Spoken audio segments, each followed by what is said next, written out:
Hola, soy Santi Donaire y estoy aquí a ver qué me cuentan estos amigos de Cucha. Muchas gracias por venir, bienvenido. Bienvenido. Muchas ganas de venir tenía. Gracias a vosotros. Pues por fin estás aquí Sí. y queremos que nos digas que quién es Santi Donaire. Bueno, pues Santi Donaire salido, que poco a poco estoy intentando meter mi segundo apellido, porque con esto del rollo anglosajón de que los fotógrafos solo ponen el primer apellido, pues también hay que poner a la familia de mi madre por Claro que delante, sí. ¿no?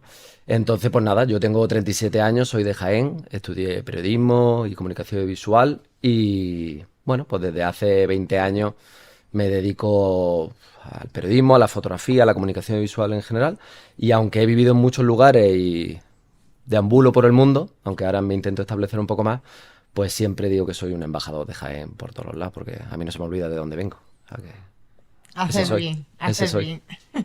Aunque de formación académica vienes, como decías, del periodismo y de la comunicación audiovisual, sí que es verdad que a lo mejor por lo que me has hecho ha sido fotoperiodismo, ¿no? Y bueno, también he visto que te has ido a infinidad de sitios a recoger muchos testimonios presentes y pasados.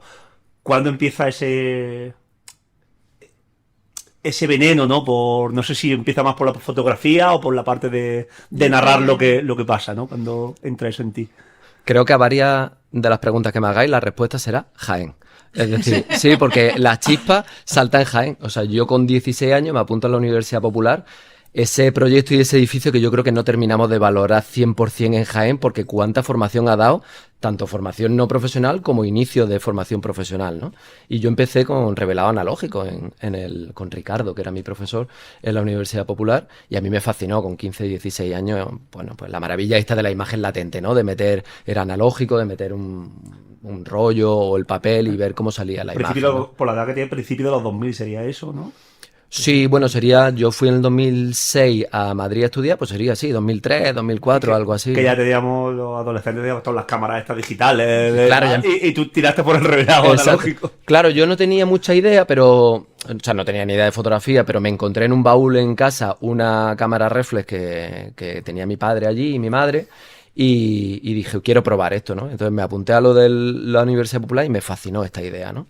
Y recuerdo que el primer trabajo que hice fue en San Juan y en San Andrés, hacer un poco la vida alrededor de las iglesias que había allí y todo, ¿no? Y a mí me fascinó esto de la fotografía, tanto que me monté un laboratorio en casa como pude, ahí bueno, en una habitación que teníamos allí en la casa y a mí me fascinó. Y claro, leyendo un poco con lo que podíamos leer en ese momento, ¿no? Porque es que el mundo ha cambiado un Es montón, que ¿no? O antes no sea, estaba todo a la mano, claro, ni mucho menos. y además, yo qué sé, como si no estaba en Madrid o en Barcelona, parecía como que tardaba 3, 4 años en llegar las cosas, ¿no? Y no solo en Jaén, sino en cualquier lugar que no fuera Madrid o Barcelona, Sí, ¿no? Entonces a mí me costaba mucho y compraba libros y todo y empecé a relacionar que a mí lo que me gustaba, veía que en mi fotografía siempre había un componente humano, siempre sacaba gente. No hacía tanto paisaje ni arquitectura, sino que sacaba personas. Entonces yo entendí que al final lo que me gustaba era contar historias, ¿no? Y entendí que al final contar historias con la fotografía, una de las maneras que podía ser era a través del periodismo. Y yo, como buen chaval de provincia, dije, vale, a mí me habían dado mucha caña en casa de que había que estudiar en la universidad, que había que estudiar en la universidad, y dije, bueno, pues voy a estudiar periodismo, pero además entendí, dije, hay un plan doble que si estudio periodismo y comunicación visual, yo, tonto de mí, digo, voy a ver el doble de asignaturas de fotografía. Ni me había mirado la asignatura, yo me apunté y dije, venga, me metí en Madrid y digo, allá que voy. Luego llegué y estuve 5 años y no di ni una sola asignatura de fotografía, porque así está la fotografía ahora mismo, bueno, ahora mismo y en los últimos 30 años, en el plano universitario no tiene cabida, ¿no? Pero bueno, siempre entendí que esa era la vía, ¿no? Y de hecho yo siempre me considero más periodista con cámara que fotoperiodista, porque para mí mis propias prácticas son periodísticas. Es decir, yo llego a un lugar y antes de hacer fotos hago como haría un redactor, digamos. O sea, yo pregunto, contacto con fuentes, entiendo el contexto, qué ha pasado aquí, y luego con la foto entiendo que es la herramienta que yo, bueno, como que me he especializado para contar la historia, ¿no? además yo creo que esa es la manera más cercana para la gente, que es una imagen. Ahí las imágenes hablan por sí solas y yo creo que la gente agradece mucho que todo el texto simbolice lo que dice esa imagen y es importante.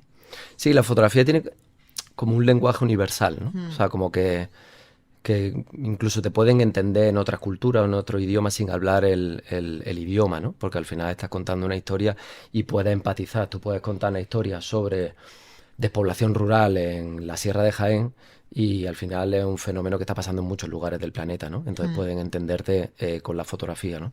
Entonces a mí eso siempre me fascinaba y sobre todo lo que me ha fascinado siempre, que sigo fascinado y espero que no se me vaya nunca, es a los lugares y a la gente que yo he conocido con la excusa de la fotografía y del periodismo, ¿no? O sea, siempre digo, hostia, es que yo si no tuviera una cámara no estaría aquí, ¿no? Y eso me fascina, reconozco que me tiene hasta enganchado, ¿no? Porque es como una llave que dice, hostia, es que he visto situaciones, lugares, he conocido a gente que en la vida me hubiera imaginado, ¿no? Y todo por tener una cámara y por tener la excusa de que vengo aquí a contarlo, ¿no? Y eso me fascina de esta profesión. Claro, más allá de la parte de la técnica y de lo artístico, ¿no? Lo que comentabas, ¿no? Si vas a informarte al contexto, tal, al final pues te permite llevarte también en esa mochila, pues, historias, personas. Total. Vamos a dar, Santi, un salto. Somos muy caóticos, pero bueno, eso Me encanta el caos. O sea, entonces, que dale caña. es que, aunque podemos hablar de muchas cosas, pero es que en 2025 ha recibido un premio, ¿no? Al mejor libro de fotografía, que es Punto Ciego. Cuéntanos un poco cómo nace el proyecto, ¿no? Cómo se gesta y qué supuso también para ti el recibir el premio, ¿no? Que siempre esas cosas agradan, ¿no? Sí, sí. A ver, empiezo por el principio. Pues mira, Jaén, una vez más, la respuesta. Total. Ya te lo he dicho, que varias respuestas iban a ser Jaén. En el 2016, yo estaba, ¿sabéis ese clásico momento de la historia de uno donde estás sin trabajo, lo acabas de dejar con tu pareja y nada tiene sentido? Pues yo estaba en el 2016 En así. ese momento, ¿no? Exacto. Y estaba pasando una temporadilla aquí en Jaén y vi en Canal Sur que al día siguiente se iba a abrir la que ha sido hasta ahora la última búsqueda de Federico García Lorca, el poeta, que sigue desaparecido, ¿no? Fue asesinado en 1936 y sigue desaparecido. Y a mí esa historia como que fui consciente por primera vez. Yo sabía que Lorca lo habían matado, pero no sabía que estaba desaparecido, ¿no? Y dije, bueno, como estaba en ese momento de la vida donde no tenía nada que hacer, pues digo, venga, voy a ir, pero ni siquiera voy a ir como periodista o como freelance, voy a ir como ciudadano, ¿no? Y al día siguiente me fui para Granada, entre Vilna y Alfacar, ¿no? Y bueno, pues tiré un poco también, mi padre es granaíno, tiré de mis raíces granaínas y me colé ahí, me hice amigo, había ahí un barullo de políticos, de medios de comunicación, un montón de curiosos, y me colé y empecé a hablar con los arqueólogos y con los forenses. Y nos llevamos bien y dije, bueno, pues me voy a llegar al día siguiente, ¿no? Y me sorprendió muchísimo porque al día siguiente los políticos ya no estaban, eso ya lo daba por hecho, pero no estaban ni medios de comunicación ni curiosos. Y yo decía, hostia, aquí están buscando a una de las figuras de la literatura universal más importantes y como mínimo dentro de mi gremio a nadie le está interesando este tema. Había un chaval que estaba contando la historia para el New Yorker, la revista esta clásica de los Estados Unidos, y yo, que en ese momento me convertí en periodista otra vez porque dije, joder, esta historia hay que contarla, ¿no? Claro. Bueno, pues estuve ahí 2 meses, no se encontró a Lorca, pero a mí me picó un poco la curiosidad de... Como que entendí un poco el secreto que albergaba, digamos, nuestra tierra o España bajo la tierra, ¿no? Porque al final llegaba a la conclusión que decía, hostia, si ni siquiera llamándote Federico García Lorca te buscan en este país, imagínate si te llaman Manoli o Antonio, ¿no? Es como... Porque ahí no había dinero público, de hecho, a Lorca se buscó gracias a un crowdfunding internacional. Un sindicato de electricistas de Noruega, el Departamento de Historia de la Universidad de Liverpool, una profesora de Costa Rica. Yo decía, o sea, y allí estaban arqueólogos y forenses que llevaban más de 30 años de carrera sin cobrar en sus vacaciones. Yo decía, bueno, es que la propia historia ya no es tanto buscar a Lorca, sino cómo se está buscando a Lorca, ¿no? Y a partir de ahí como que me picó mucho la curiosidad del tema de los desaparecidos en España.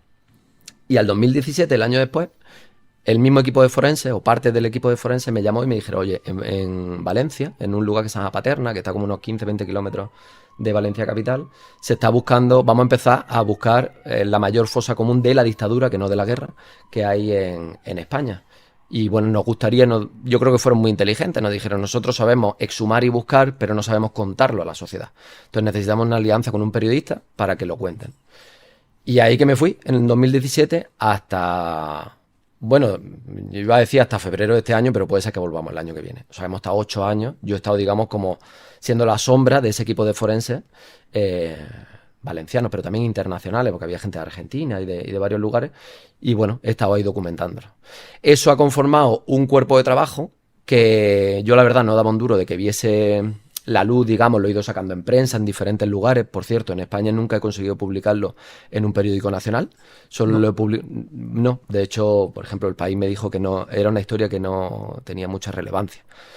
Lo publiqué en Le Monde, lo publiqué en National Geographic versión estadounidense, Lo he publicado en varios medios, en varios periódicos en Suiza y en Austria, pero en España nunca se ha publicado. Solo se publicó en una revista muy específica que me encanta, que es 5W, que es de unos amigos de Barcelona, y ya está, nunca se publicó, ¿no? Y a mí me parecía, siempre me ha gustado mucho más el cómo que el qué pasaba, ¿no? O sea, el cómo se trata mediáticamente, creo que cuenta muchas cosas.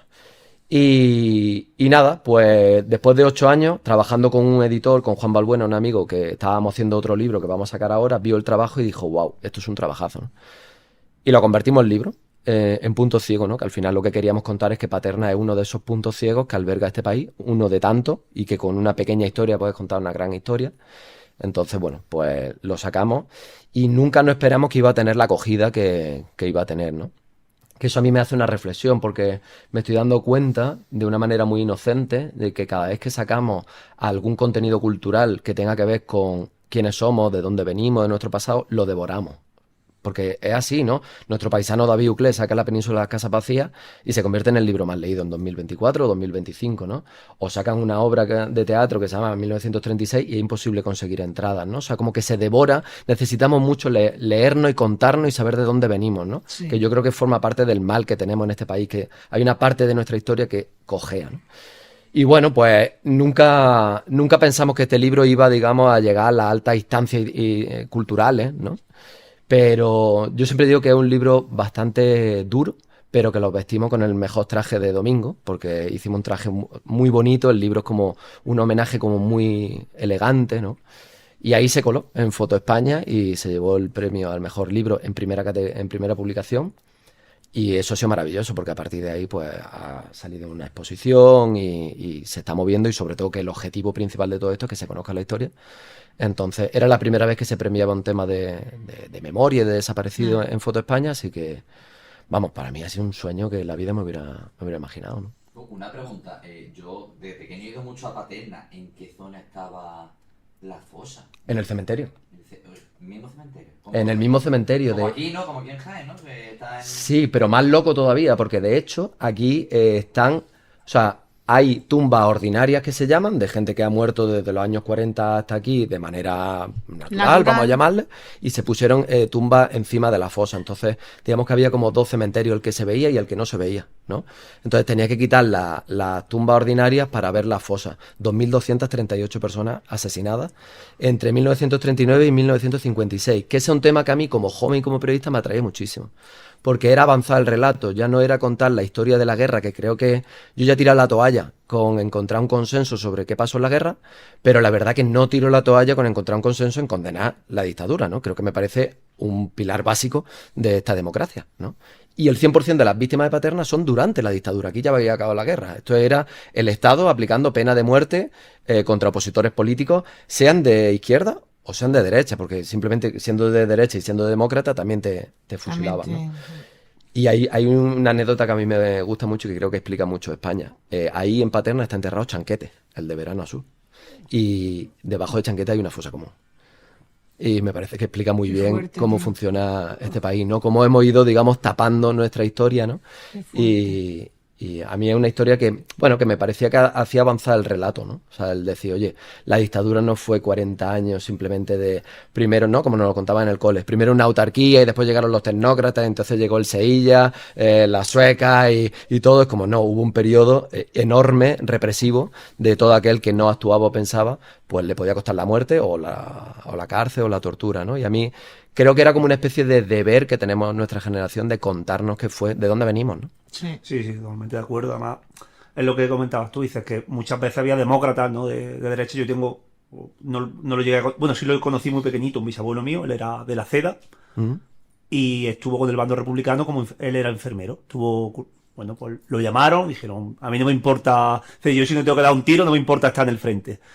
Luego lo buscaron cuando terminó la guerra, sabiendo que era una persona que era de derechas, que era católica, tal, no sé cuánto. Y bueno, no entró en la cárcel porque al final hubo mucha gente que dijo, mira, este hombre es un hombre que no ha pegado un tiro, se fue aquí al bando que le correspondía, porque siendo Mancha Real, ¿no? Pues lo llamaron para la zona de Lopera y tal, pero no ha hecho mal a nadie, ¿no? Entonces esas venganzas, fíjate, a lo mejor se hubieran llevado la vida de mis abuelos cuando termina la guerra, ¿no? Y están esos 40 años, ¿no? de represión, ¿no? Como tú bien bien decía, nos cuentan la autarquía y luego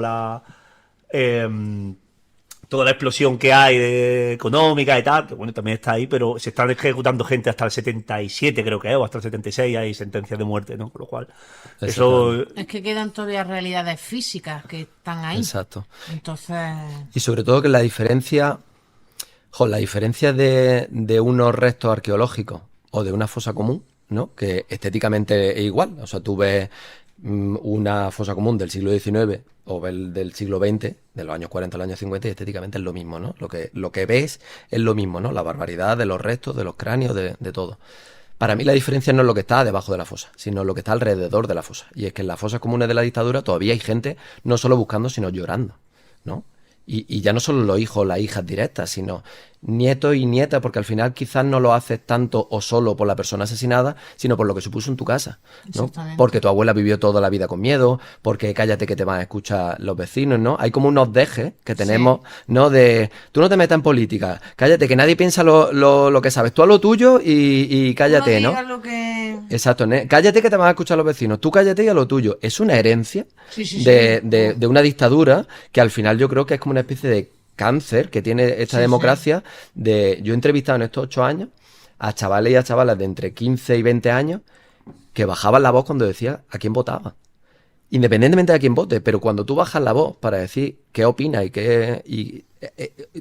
son unos retazos, digamos, unos retales de un miedo, que a mí eso es lo que me interesaba, no solo la persona asesinada, por supuesto, sino lo que supuso, porque además ahí entonces entiendes, por ejemplo, una historia que está todavía más oculta, que es la historia de las mujeres, ¿no? Las mujeres fueron muchísimo menos fusiladas, pero por lo tanto implicó que vivieron la dictadura en vida, ¿no? Y esa historia, no solo de callar y de aguantar, sino también de resistir, de guardar las fotos, las cartas, de guardar la historia de quién era el abuelo, de qué hizo ella misma, bueno, pues yo creo que se amplía el concepto de víctima, ¿no? Y, joder, es que yo de verdad tengo como un montón de ganas de que lleguemos algún día a un consenso democrático de decir, la dictadura no se le puede poner, pero es que tiene que ser unánime la condena con la dictadura. Es que no podemos pasar por ahí, no podemos ni justificarla, o sea, creo que es la base absoluta. Alguien en su sano juicio se pone ahora mismo en Alemania, o en Austria, o en Polonia, o en Argentina, o en Chile, a decir, oye, es que tampoco estuvo tan mal, ¿no? Es que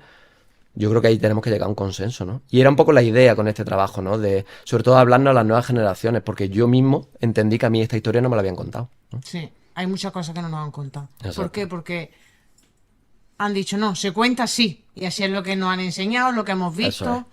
Lo que has dicho tú, el bajar la voz sin darte cuenta, porque tú no te das cuenta de que... Calla, habla más bajito, que eso lo tenemos intrínseco. Y no es que nos lo hayan enseñado, es que lo hemos naturalizado. Y es lo malo. Total. Cuando estás hablando de esa huella, ¿no? Que dices que queda, ¿no? A día de hoy, ¿no? Después de, pues ya casi 50 años de democracia, ¿no? Porque si el año pasado fue 2000, porque si 50 años de democracia. La gente baja la voz y tal. Esa huella, o sea, eso permanece el tiempo más de lo que parece. O sea, me recuerda a un libro, no recuerdo cómo el catedrático de Córdoba, de Derecho, hizo un libro que era La huella morisca, ¿no? Te dice cómo los judíos y los musulmanes durante... Antonio Manuel, ¿no? Antonio Manuel, sí. Es muy bueno ese libro y habla de eso, que hay muchas costumbres que se nos han quedado Claro. de la expulsión de los judíos y de los musulmanes, ¿no? Y dice, bueno, pues fíjate si eso que pasó hace siglos, ¿no? Seguimos teniendo esos dejes, ¿no? Totalmente. Por lo que ocurrió en la historia. Yo creo que de Pues hecho... esto que es mucho más reciente, pues es evidente que por desgracia se sigue teniendo a lo mejor todavía ese humo de que hay ahí una ascua, ¿no? Aunque a lo mejor no haya fuego, pero sigue estando el ascua, ¿no? Tú fíjate que si hilamos fino y no tan fino, yo que soy también muy lector de Antonio Manuel, yo creo que un poco el pecado original de este país viene un poco de ahí, ¿no? Yo creo que viene un poco ahí de ese concepto del ellos y el nosotros, ¿no? De ese concepto de empezar a trazar qué significa ser, por ejemplo, un buen español, ¿no? Que tenía que ser blanco, católico. Y ahí ya estabas diciendo que el que no era católico, el que era musulmán, el que era judío, ya no era de aquí, ¿no? Y ese concepto del ellos y el nosotros, ¿no? A mí me sorprende mucho que los musulmanes tuvieron 8 siglos aquí y después se fueron. Mentira, no se fueron. Somos nosotros.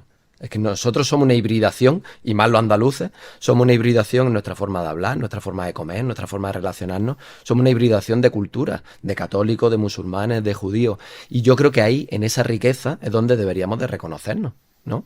Y no en decir, en empeñarnos que no, que nuestra cultura tiene que ser una cosa. Y es como, no, yo estoy realmente orgulloso de, joder, pues de tener palabras que vienen del árabe, palabras que vienen del judío sefardí, ¿no? O sea, creo que ahí deberíamos de reconocernos, ¿no? Y creo que de ahí viene el no asumir, digamos, este pasado, pues claro, ahora pasa hace, nada, 50 años, 80 años una cosa, y hemos vuelto a repetir un poco esta idea de esconder debajo de la alfombra nuestras penurias, ¿no? Y tirar como si no pasara. Y fíjate, si lo piensas individualmente, es una calamidad, porque claro, tú imagínate que tú en tu familia pasa un crimen y está prohibido hablarlo. Nadie puede hablarlo. Hay un silencio en la cena, en la comida, todos los días nadie puede hablar de lo que ha pasado. Y nadie puede hablar, pero es que yo quiero... No, que te calles, que es que no se puede hablar. Es muy fácil entender que dentro de 30, 40 años, no solo yo, sino mi hijo y mi hija van a estar absolutamente traumatizados porque ha pasado un hecho traumático y no se ha hablado. Bueno, pues si extrapolamos eso a lo colectivo, yo creo que la sociedad española y la sociedad andaluza somos una sociedad traumatizada. Y esto no es, o sea, no es venirse arriba. Es que al final estas teorías, por ejemplo, del trauma heredado, que en España desde hace 10 años se empieza a hablar un poquito, pero hay en países donde se habla muchísimo. No solo con el tema del nazismo en Europa, sino con el tema de la colonialidad, ¿no? Se ha hablado en África, se ha hablado mucho en Canadá también con el tema de los indígenas canadienses. Bueno, el hecho de que cuando una sociedad pasa un periodo traumático, o ponen medidas y políticas públicas y se habla y todo, o al final la cosa se enquista, ¿no? Y yo creo que estamos un poco ahí, y era un poco la idea de este trabajo, ¿no? Aportar un granito de arena más, decir, oye, si no sabemos quiénes somos, quizás es porque no sabemos de dónde venimos, ¿no? Y esto yo creo que en Jaén pasa también, especialmente, también te diré. Como dice un arqueólogo amigo nuestro, que dice, somos el resultado de todos los que pasaron por aquí. Exactamente. Y es cierto. Exactamente.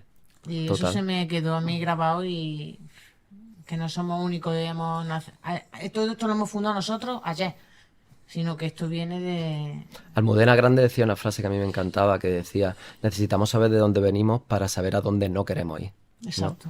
Y eso ya a mí me parece fantástico, Sí. ¿no? Que a veces pensamos que revisar el pasado es una cuestión casi friki, ¿no? Ya está el de la batallita, y no, al final es una cuestión de como de completar el puzzle para entender a dónde queremos ir como sociedad. O sea, como cuando uno individualmente se pregunta qué valores quiero tener, ¿no? Pues esos valores los construye en base a lo que has aprendido en tu familia, lo que te enseñaron tus abuelas, tus abuelos. Pues al final es un poco desde ahí, ¿no? Lo que pasa es que es una perspectiva como mucho más grande de derechos humanos y democráticos, ¿no? Cierto. Me gusta que nombre, es que Almudena Grande, hay un libro que es el lector de Julio Verne que está... En Jaén. o sea, una historia, ¿no? Que cuenta en la Sierra Sur de Jaén, con cencerro y tal, y me encantó el... A mí me fascina ese Sí, libro. sí, sí. Al final, bueno, vuelve a ser un poco también un hecho de cómo nos han contado las cosas. Dice, ¿acabó la guerra del 39 o hubo gente en diferentes puntos? Total. Es decir, que no todo es blanco o negro, ¿no? No, la dicotomía en lo social, en lo antropológico no existe, ¿no? Total, así es. Aquí hablando de otras cosas me he perdido, ya no sé por dónde vamos la escaleta, tío. Abrazamos al caos, Eso es porque estamos... Yo lo noto, cuando no vamos al pie de la letra... es Bueno, porque está No, pero bien. eso es bueno, eso Mira. Está bien. Es porque fluye Está la bien cosa. perder el guión. Sí. siempre hay que hacer un muy buen guión para saber no seguirlo, ¿no? Eso, Exactamente, totalmente. como buen músico de jazz hay que... Improvisar a veces. Claro, sí, conocer Exacto. las normas, ¿no? Pero luego... Eso es. A ver, ellos son más... Rubén y Tonino son más... Yo soy de... Como cuando presento cualquier cosa, yo me apunto en la tarjetilla 4 cosas, digo, bueno, este puntillo que no se me olvide, por si acaso. Pero luego yo qué sé. Tía, yo igual. Yo me hago la chuleta y Por era si acaso, pero como en no. el instituto, que cuando te hacías la chuleta ya te la aprendías y no la sacabas muchas veces, ¿Sabes ¿no? tú que lo que pone es una palabra clave? Exacto. Yo me hago un guión muchas veces, luego salgo y digo, pues nada, no, el papel ahí se ha quedado, ¿sabes? Exactamente, Sí, pues sí. yo soy así. Yo digo, bueno, estas 4 cosas, pero porque me interesa que no se me olviden preguntarle, pero Total. luego... Claro. Y ellos sí son más... Y yo por eso dice, aparte de que no leo lo que pone ahí, pero pues lo tiene así, pero... ¿Sabes?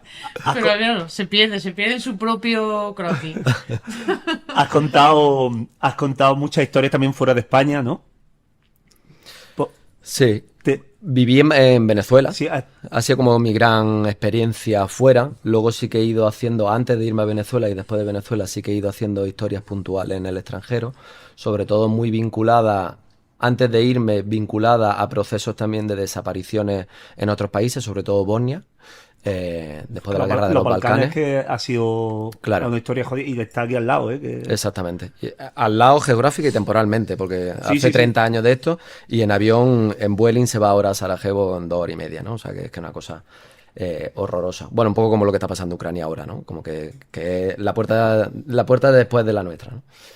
Y luego también he estado muy vinculado con temas migratorios, sobre todo en 2016, 2015, con todo, digamos, las rutas diferentes que había migratorios para llegar a Europa, tanto por Grecia, por las islas griegas, como por la costa libia, digamos, en esa ruta de la muerte de la gente que sale de Libia va intentando llegar a Italia en barcos de rescate. Ahí también he estado varias veces.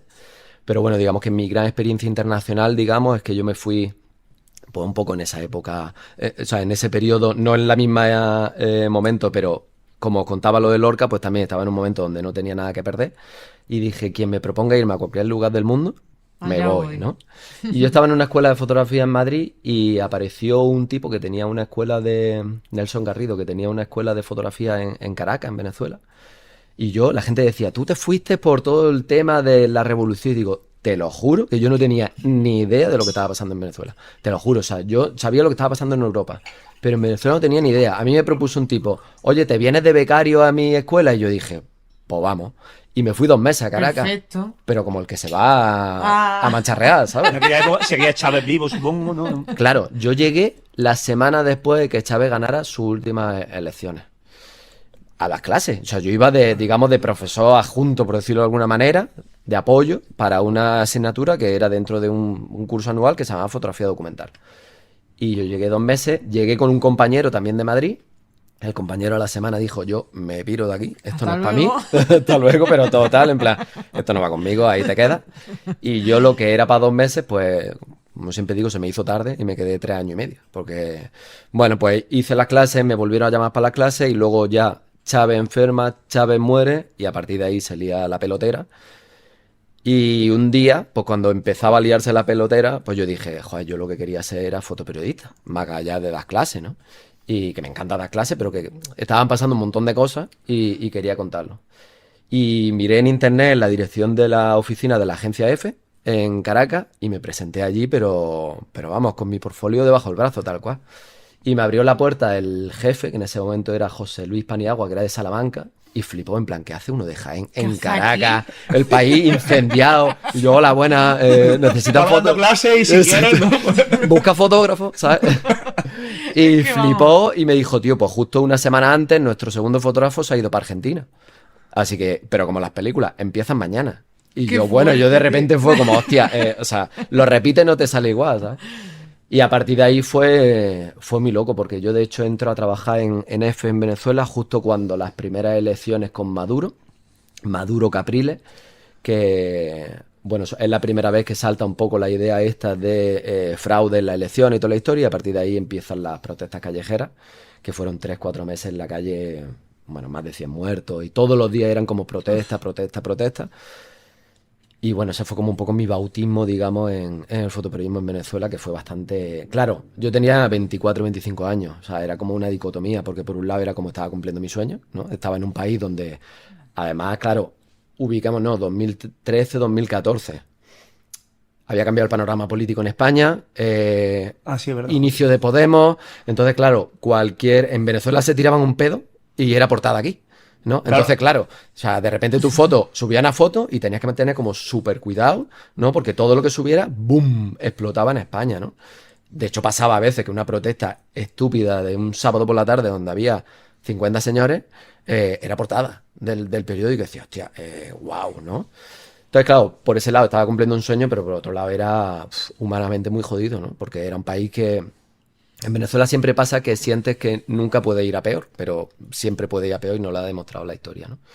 Entonces, claro, en ese momento, pues no solo empezaba una crisis callejera con mucha violencia policial, mucha violencia callejera, muchos muertos, muchos heridos, sino que era el inicio de una crisis sistemática, ¿no? Económica, social. A partir de ahí se fueron las protestas, pero pues porque la gente no tenía papel higiénico, no tenía medicina, ¿no?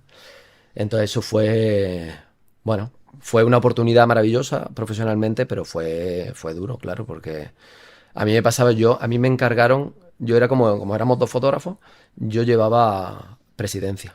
Entonces yo hacía fotos en las protestas con chaleco antibalas y máscara de gas, y a las 4 me iba de las protestas porque tenía que ir a hacerle fotos a Maduro.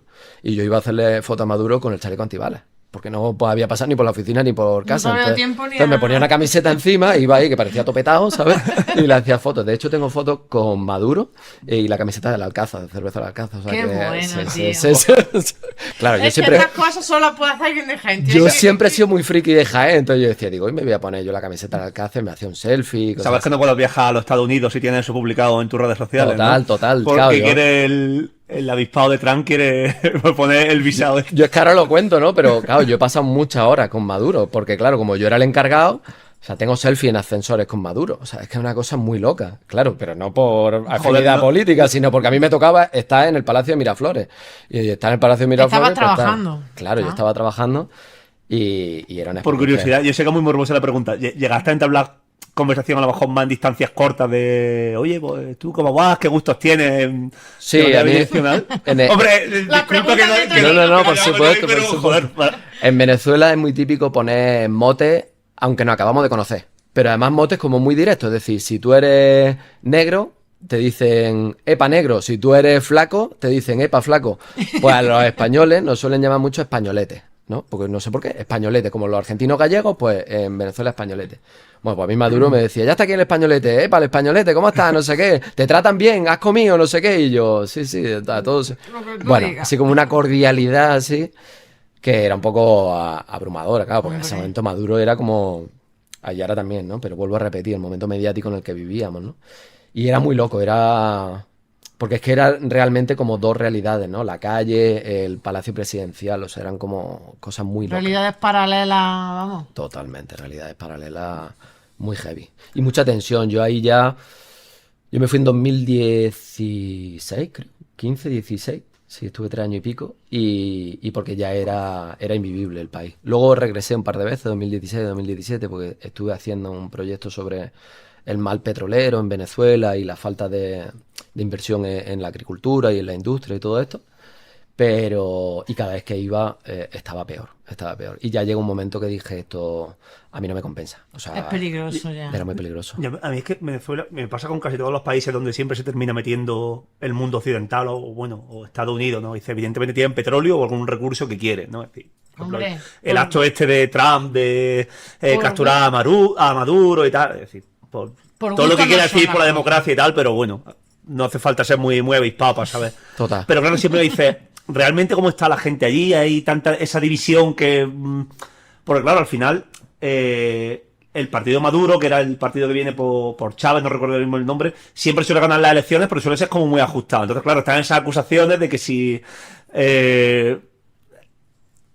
Sí. pero yo también digo, si realmente la cosa está tan mal, que no lo niego, ¿no? Que haya hambre, o que falten recursos de vez en cuando. Ahora 3 semanas que no hay huevos, ¿no? Huevos, leche y no sé qué. Pero claro, luego la gente dice, joder, prefiero esto que la otra solución, ¿no? Entonces, eso siempre me genera como mucho dolor de cabeza, porque dicen, no hay una realidad. O sea, yo lo veo de fuera y digo, no puedo decir que Maduro sea bueno, no puedo decir que Maduro sea malo, pero no puedo decir si la solución que hay al otro lado es mejor o peor, ¿no? Porque tienen que Y elegir eso, como por entre supuesto, malo o muy malo. claro, Entonces, y por supuesto porque yo no estaba allí y no lo he vivido, ¿no? Pero sí que cuando lo ves, ¿no? Y como tú dices, ha salpicado mucho la política española por todo el tema de Podemos y tal, pues al final es un país en el que todos los que tenemos cierta curiosidad por lo que pasa del mundo, Claro. pues tiene un poco los ojos puestos, ¿no? Pero siempre me ha generado, o sea, es realmente las cosas como nos llegan, bueno, supongo que no serán las cosas como nos llegan aquí, ¿no? Es que nunca las cosas como nos llegan, pero ya no solo por una... O sea, no creo que solo sea porque haya una intencionalidad mediática, que siempre lo hay, porque al final los medios de comunicación, digámoslo así, son apuestas mediáticas y políticas, me refiero, y Sí. cada uno cogea de un lugar. Y te digo una cosa, en un panorama democrático, si hay pluralidad, pues no está mal. O sea, tú eliges por dónde, Hay línea por editorial dónde y te listo, mueves claro. y ya está. Pero creo que al final hay una tendencia de simplificar y cada vez más, ¿no? Porque cada vez nos quedamos más con los titulares, que intentamos o parece que necesitamos como resumir las realidades en frases, en tweets, ¿no? O sea, como Sí. cosas...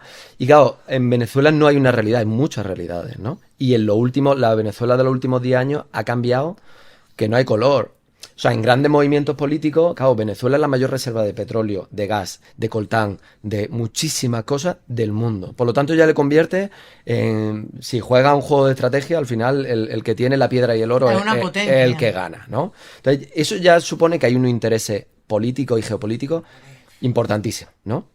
Claro, Venezuela en los años 70, 80 y 90 era lo que podemos entender ahora como Dubái o Emiratos Árabes, una superpotencia rica, pero ¿para quién? Para unos pocos. O sea, era una superpotencia donde, digamos, allí los grandes arquitectos, los grandes artistas, donde se ponía mucho dinero en el show, en la infraestructura pública, en todo. Pero os doy un dato, porque mi expareja que trabajaba allí conmigo era trabajadora social. En Caracas, el 60% de la ciudad vive en lo que nosotros conocemos como favela. Allí se llama barrio, pero es favela, el 60%. Hasta que no llega Hugo Chávez, ese 60% no tenía DNI. Por lo tanto, no podía votar. En los mapas de la ciudad, hasta el año 99, no existía, no había una cartografía de esa favela. Claro, estamos contando que ya solo en la capital está excluyendo de todos los servicios públicos, de los servicios democráticos de votar y de todo, al 60%. Tú no existes. Tú no existes. Claro, por lo tanto, el otro 40% donde está una clase media y una clase alta, digamos que son los que tienen la voz. Claro, ¿qué pasa? Que de repente llega un tipo, ¿nos puede gustar más o no? Yo estoy contando un poco como lo he hecho en este sentido. Aparece Hugo Chávez, un tipo que no es blanco, que es indígena, que viene de la zona rural como si, o de interior, como si pudiese venir de Jaén o de Badajoz, ¿no? Que viene de una familia muy pobre, que habla el idioma popular de ese 60% que está excluido, canta canciones populares, baila bailes populares. O sea, en Venezuela tenía presidentes que vivían más tiempo en Miami que en el propio que en el Venezuela. propio país, ¿no? Eran como una élite, superélite. O sea, como si aquí el país se controlaba desde el barrio Salamanca y el resto viviésemos en una favela, ¿no? Era una cosa un poco así, ¿no? Claro, Chávez arrasa completamente, porque de repente conecta económicamente, socialmente, culturalmente, y de repente dice una cosa, joder, que quién no iba a estar de acuerdo. Viene a decir, oye, el dinero de nuestras grandes reservas energéticas se lo están llevando a otros lugares, voy a hacer para que se lo queden aquí, para poder hacer políticas públicas de construcción de viviendas, de intentar cambiar esa favela en edificios. Claro, arrasa y enamora, porque encima carismáticamente es arrasador, ¿no? Eso pasa durante 10, 15 años. Y evidentemente hay muchísimas cagadas, hay muchísimas... Claro, cuando tú tienes la tarta como más grande de todo el mundo, porque tiene las grandes reservas, pues ahí se suman los que están convencidos, tus militantes, y luego pues los chorizos también. Y se Los te que se mete... quieren subir al carro. Todo el mundo se pone la camiseta, ¿no? Entonces eso se convierte en un momento completamente incontrolable, ¿no? Claro, ¿qué es lo que pasa? Que Chávez tenía como controlado, a base de algunas cosas muy buenas y otras unas cosas bastante poco buenas, pero tenía controlado el chiringuito. Cuando muere Chávez, bueno, hay una debilidad del chavismo por parte del liderazgo y la oposición aprovecha, digamos, esa presión. Y claro, la oposición es igual de diversa que podía ser, por ejemplo, el chavismo. En el chavismo había gente, desde gente que era en guerrillero y estaba armada, hasta gente, digamos, de centro izquierda, estaba ahí metido, ¿no? En la oposición igual, había gente de centro izquierda, de centro derecha, y luego gente de extrema derecha, ¿no? Entonces ahí todo el mundo presionó por donde podía. El que apostaba por cuestiones más radicales sacó a la gente a la calle a quemar y a matar, y el que apostaba por presiones políticas, ¿no? Y claro, ha ido ahí cambiando. Luego, por ejemplo, vino la crisis económica, ¿no? La que os decía, donde se apagaron las protestas y empezaron las colas en los supermercados. ¿Por qué no había comida en Venezuela y medicina? Pues no pasaba por una cosa, pasaba por varias cosas. Pasaba porque en Venezuela, una cosa que se llama el mal del holandés, y lo tienen muchas empresas, muchos países que viven del petróleo, que es como entender que si fuera un niño rico. Es decir, ¿para qué voy yo a ponerme, ya no te digo a cultivar, sino para qué me voy a poner yo a cocinar si tengo dinero para ir todos los días de restaurante? Pues en Venezuela pinchas la tierra, saca el petróleo, lo monta en un barco y te dan en dólares. Entonces, en los últimos 80 años no se ha desarrollado ni la agricultura, a pesar de que es un país 3 veces más grande que España, un país que está en el trópico y puede hacer varias cosechas, un país súper rico y súper fértil. Nadie cultiva nada, no hay una ganadería y no hay una industria, porque ¿para qué me voy a poner yo a cultivar si yo suelto 3 millones de dólares y me traen de Argentina las vacas, de Nicaragua las zanahorias, así todo, ¿no? ¿Qué pasa? Cuando hay una crisis petrolera y baja el precio del petróleo, yo ya no tengo dinero para ir de restaurante, pero es que soy un inútil porque no sé ni cocinar ni cultivar. Entonces, claro, eso, y que además los pocos dólares que entran lo está gestionando el gobierno, que esa parte del gobierno es una panda de chorizos, y se están llevando todo el dólar. Entonces, pues claro, no tengo dinero, el poco que tengo se lo están robando y no hay un tejido industrial y agrícola en el país. Yo por eso, la pregunta que me hacía y el proyecto este que se llama Crudo, que empecé a hacer, que era preguntarnos, joder, si no hay comida en Venezuela, vámonos al campo, vámonos a preguntar a los que intentan producir por qué no están consiguiendo producir, ¿no? Y dado, se dan cuenta de que los ganaderos se le morían las vacas con enfermedades de hacía 100 años porque no tenían vacunas. Pero no tenían vacunas porque nunca habían traído vacunas o porque no había dinero, dólares para importar las vacunas, porque como no se producía nada, pues se le morían las vacas. Es todo mucho más complejo. Luego hubo un bloqueo de los Estados Unidos, o sea, es mucho más complejo. Lo que sí es indudable es que a día de hoy Venezuela está en un punto que, más allá de cuestiones ideológicas, que yo tengo mis principios políticos y todo, pero ahora mismo está en un punto que es para mí un punto ya de final. O sea, ya un punto de que hay que reconstruir esto por algún lugar. Porque yo cuando lo vi con mis propios ojos, como niño en el Hospital Central de Caracas, ya no te cuento en un centro de salud del campo, se le moría a la gente porque no había anestesia, una cosa que lleva 100 años existiendo. Yo dije, paren las máquinas, porque aquí ya se nos ha ido la cabeza a todo el mundo, ¿no? Y entonces, claro, y luego, claro, ahora está entre lo que queda del chavismo, que yo creo que la parte ideológica, el que es de izquierda en Venezuela se fue del chavismo, porque el chavismo se ha convertido en un aparato, o el madurismo se ha convertido en un aparato militar muy fuerte, muy corrupto, y la oposición, pues han tenido ahí como muchas peleas y al final quien ha quedado es la parte más radical, ¿no? Entonces ahora mismo hay como dos polos que es muy difícil reconstruir ahora mismo eso. A mí me da mucho miedo. Yo cuando vi las imágenes ahora a principios de enero del bombardeo de Caracas, a mí se me saltaron las lágrimas, porque bueno, yo nunca había visto bombardear una ciudad a la que quiero y a la que he vivido casi 4 años, ¿no? Donde tengo amigos, gente querida, ¿no? Y es jodido, porque ahora mismo es un callejón sin salida, ¿no? Es muy loco tú. Qué pena, y además que Venezuela, yo por lo menos de aquí siempre históricamente se ha asociado, dentro de que sabes que en América Latina, ¿no? Pues hay países que a lo mejor han estado más especialmente empobrecidos y tal, pero Venezuela siempre había dado esa imagen de prosperidad hasta hace 5 o 10 años, ¿no? Cuando viene esa crisis que tú dices, que no, Claro. o sea, había cosas que he flipado que has estado explicando, ¿no? Lo del niño, el síndrome del niño holandés y Claro. tal, que lo desconocía por completo, ¿no? Y dices, joder, ver eso así, es que Eso son como las... y sobre todo que al final le pasa a personas, ¿no? Esa empatía de decir, joder. Claro, como que hay que estudiar los problemas estructurales, que yo creo que es lo que nos falta siempre, entender una vez más lo que hablábamos antes, de dónde venimos. Es que para mí es vital.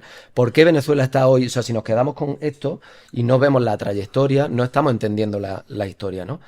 Y luego, obviamente, hay cosas completamente actuales. O sea, que el gobierno de Maduro lleva más de 10 años metiendo a gente en la cárcel por sus cuestiones políticas y haciéndole tortura y represión. Es una cosa incuestionable y que además hay que condenar sí o sí. Pero cuando queremos ver cuál es, digamos, lo que los ingleses llaman la big picture, ¿no? De todo esto, hay que ver de dónde vienen. No podemos quedar, igual que en España no podemos entender quiénes somos hoy sin ver nuestros últimos 50 años, en Venezuela igual, ¿no? Hay que entender que al final Venezuela, joder, y además, si lo piensas, intentar aplicar el socialismo en una potencia petrolera, wow, ¿eh? Eso es muy heavy. Wow, vaya fiesta asegurada tiene, ¿eh? O sea, sí, o sea, Cierto, cierto. Habías comentado también, había estado en la zona de los Balcanes. ujú.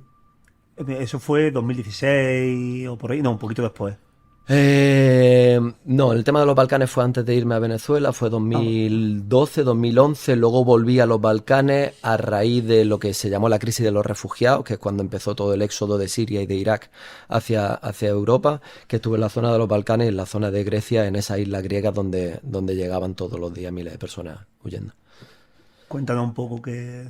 Pues eso fue muy loco, la verdad, porque yo tuve la suerte, por decirlo de alguna manera, de ser de los primeros en llegar. Open Arms, la ONG esta de Cataluña, en ese momento eran 5 chavales en una isla de griega con unos neoprenos del Decathlon y una Zodia, ¿no? Y había un compañero y tocayo mío, Santi Palacio, que es un fotógrafo, un fotoperiodista, que estaba allí hacía varios meses, ¿no? Y nos fuimos un compañero y yo a una isla muy pequeña que se llama Lesbos y que está a 10 kilómetros de las costas turcas, ¿no? Que es de donde salían, digamos, las embarcaciones, las pateras de las personas. Y yo creo que eso humanamente es lo más heavy que he vivido en mi vida. O sea, eran entre 4 y 5 mil personas llegando cada día. O sea, cuando amanecía, y esto tengo fotos que es tal cual, era como el desembarco en Normandía. O sea, eran barca y barca y barca y barca de todos los tipos, de todos los colores, cruzando esos 10 kilómetros. Y además era la definición de coge las cosas y nos vamos. O sea, eran familia con una mochila del cole donde estaba el álbum familiar. La fotografía siempre tiene como una importancia, ¿no? Sí. De recordar quiénes somos. Pues coge el álbum familiar, el pasaporte, el DNI y nos vamos, ¿no? Y venían... No era esa inmigración que quizás vemos por Canarias o vemos aquí, donde suelen ser siempre hombres, jóvenes, ¿no? Que dicen, vete tú, que eres, y vas abriendo cabeza. Allí eran familias enteras, o sea, y era una representación de la sociedad. Había gente que tenía discapacidades, gente que eran... que tenían 80, 90 años, gente que le faltaba una pierna, niños, niñas, o sea, era como si de repente dices, desalojamos una ciudad y nos vamos, ¿no? Y era macabro, porque ahí yo creo que vi lo mejor del ser humano, porque ahí hubo una ola de solidaridad impresionante, o sea, impresionante, desde los pescadores griegos, que eran los primeros que estaban allí Claro. partiéndose el lomo y que dejaron de trabajar y que cada día iban a ayudar, hasta, recuerdo, médicos voluntarios palestinos que ya estaban jodidos y vinieron para allá para ayudar, gente de España que vino de muchísimos lugares, y luego lo peor del ser humano, ¿no? Porque... Era un viaje de 10 kilómetros, que es menos que el estrecho de Gibraltar, que son 14 kilómetros. Un viaje que si hay buena mar y que va con una motora, pues no tarda más de 20 minutos, media hora. Bueno, pues llegaban a pagar miles de euros por ese viaje y era más barato cuando peor estaba la mar. Entonces la gente... Entonces, claro, la gente que no tenía dinero, que era la inmensa mayoría, porque era gente trabajadora que había salido de las ciudades de Siria, pues de repente si había mala mar, pues en vez de costarte 2.000 euros, te costaba 900 euros. Entonces ahí se montaba. ¿Qué pasa? Que eso eran ratoneras. Cogían antiguos barcos que ya estaban para el desguace, barcos que nosotros podemos usar, digamos, para hacer un paseíto por el Guadalquivir o algo así. Esos barcos que caben de normal 50, 60, 70 personas, pues montaban 300, 400 personas. Algunos, y esto lo he visto yo con mis ojos, iban esposados para que no se tiraran a la mar y para que no hicieran una rebelión y cosas así. Una cosa dantesca. De loquísima, vamos. Entonces, claro, te contaba la gente de Turquía y te decía, oye, que sale un barco, porque había voluntarios de defensa de derechos humanos en Turquía que te decía que sale un barco a las 2 de la mañana con olas de 4 metros, ¿no? Madre de Dios.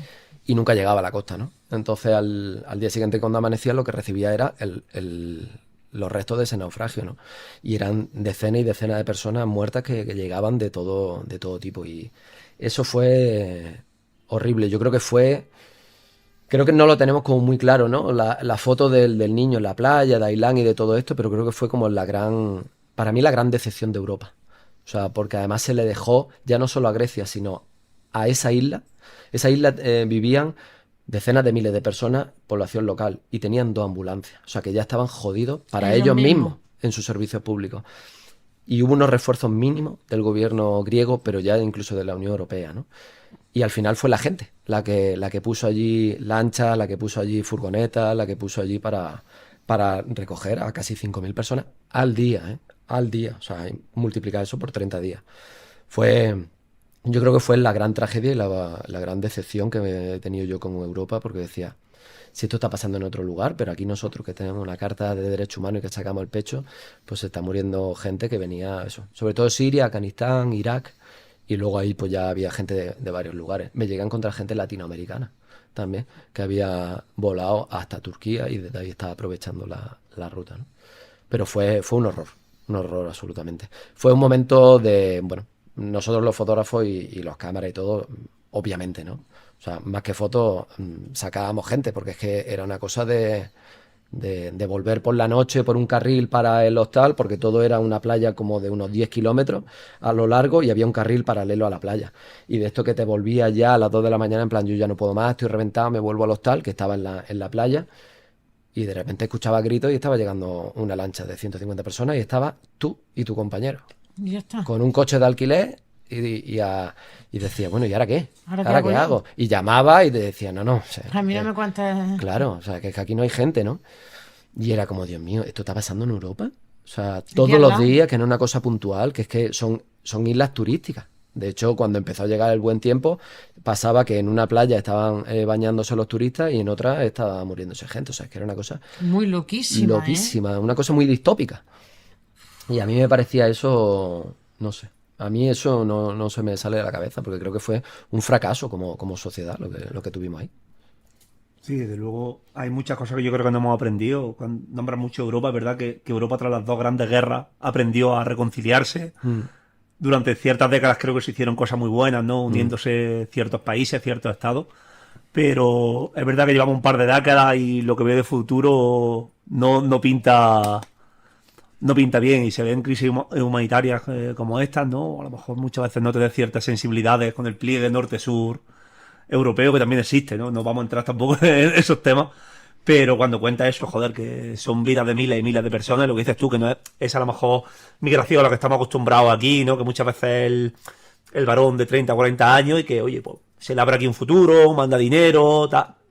Cuando sale el niño de 5 años y el abuelo de 80, tiene que estar la cosa muy, muy, muy, muy, muy jodida. Y haberlo visto con tus propios ojos y haber... Tiene que estar la cosa muy, muy, muy jodida para Total. hacer eso, ¿eh? Sí, Yo, sí. claro, yo conforme lo he contado, pienso, digo, si yo, por ejemplo, quisiera poner la cosa jodida y tal, digo, oye, pues yo a lo mejor me voy, a mi mujer, mi madre, y tal, no sé cuánto, pero está muy, muy jodida. Que no te Mi puedas ir me- de aquí de una manera Dice, legal. Claro. claro, ¿Por qué? dice, joder, si yo me llevo a mi madre es porque tiene que estar ya sin la esperanza de decir, hostia, llego a tal sitio y puedo mandar un recurso. Tiene que estar la cosa muy, muy apretada y jugártela como dices tú. Decir, bueno, pago menos porque es lo que tengo, pero con el mar piqueísimo. A la Lo desespera. cuenta y dices, joder, hemos fallado en más de una cosa como sociedad. Pero y tú fíjate, yo creo que el hecho de los derechos humanos creo que debería ser suficiente como para empatizar y movilizarse. Creo que es como, ya está, o sea, no necesitan más que el tema de los derechos humanos. Pero yo me lo llevo siempre muchas veces a nuestra realidad, una vez más, revisando nuestro pasado y como andaluces y como jiennenses, ¿no? Es muy loco porque yo tengo la suerte que mi pareja, Alba, bueno, es investigadora y está trabajando en temas de toda la migración que hubo en Andalucía a Cataluña, porque ella es, bueno, digamos el resultado de ese propio ejemplo. Sus padres son de Écija, pero ella nació en Barcelona, ¿no?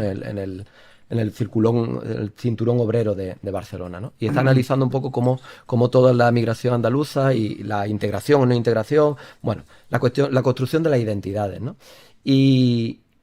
Gracias a ella he descubierto cosas que como jiennense yo no sabía. O sea, Jaén es el territorio de España que más personas se fueron durante el siglo XX. Que más personas, perdimos 1/3 de nuestra población. 1/3 desde los años 40 hasta la actualidad, 1/3 de nuestra población se fue. No hay ningún territorio en España que haya perdido tanto. Y creo que lo tenemos muy poco puesto sobre la mesa cuando definimos qué es ser jiennense. Yo creo que ser jiennense es muchas cosas, pero nunca ponemos sobre la mesa que esto es un pueblo migrante, que ha sido un pueblo migrante sí o sí, ¿no? Y creo que también forma parte mucho quizás de las veces de la falta de autoestima que tenemos, ¿no? Porque mucha gente hemos estado pendientes como del que se iba o el que se quedaba y qué papeles jugaba cada uno, el que se iba y quizás se olvidaba de aquí, el que quedaba y quizás se quedaba frustrado, no lo sé, Se quedaba ¿no? renegando. Exacto, eso creo que ha construido una identidad. Pues yo creo que digo, como jiennense y como andaluces, creo que deberíamos o sea, que ya si el tema de los derechos humanos no es suficiente, es que es contar que al final quizás nuestros abuelos no se fueron en patera, que algunos sí, y se fueron para los Pirineos cruzándolos en invierno. Yo vivía en Baleares y allí salían barcas de pescadores hacia Argelia cuando empezó la guerra. Pateras. Joder, de Baleares a Argelia. Pateras. O sea, gente que decía, nos vamos y cogieron la barca y se fueron. Pateras, o sea, que es que eran nuestros abuelos y nuestras abuelas lo que lo hacían hace 80 años. Pero más allá del drama, yo digo, el empatizar con alguien que va a buscarse la vida mejor o que está huyendo de una represión, es que a los jiennenses no lo tienen que contar. Es que si así sea por una represión política, porque Jaén en los años 20, en los años 30 tenía, digamos, una trayectoria de lucha jornalera y obrera muy importante, que luego eso supuso una represión muy importante. O sea, por buscarte una vida mejor, por el maltrato que tiene esta tierra durante décadas o siglos. Pero vamos. Y luego te tienes que ir a la zona industrializada como Cataluña y Bilbao y te tienes que ir a Cornellá o a Sabadell o a todo esto. Y mucha gente vivía en cuevas que tenía que hacer por la noche, como veíamos en la película esta del 47, ¿no? Que tenía que hacer las chabolas por la noche. Joder, que esa es nuestra historia. Es que esa es nuestra historia.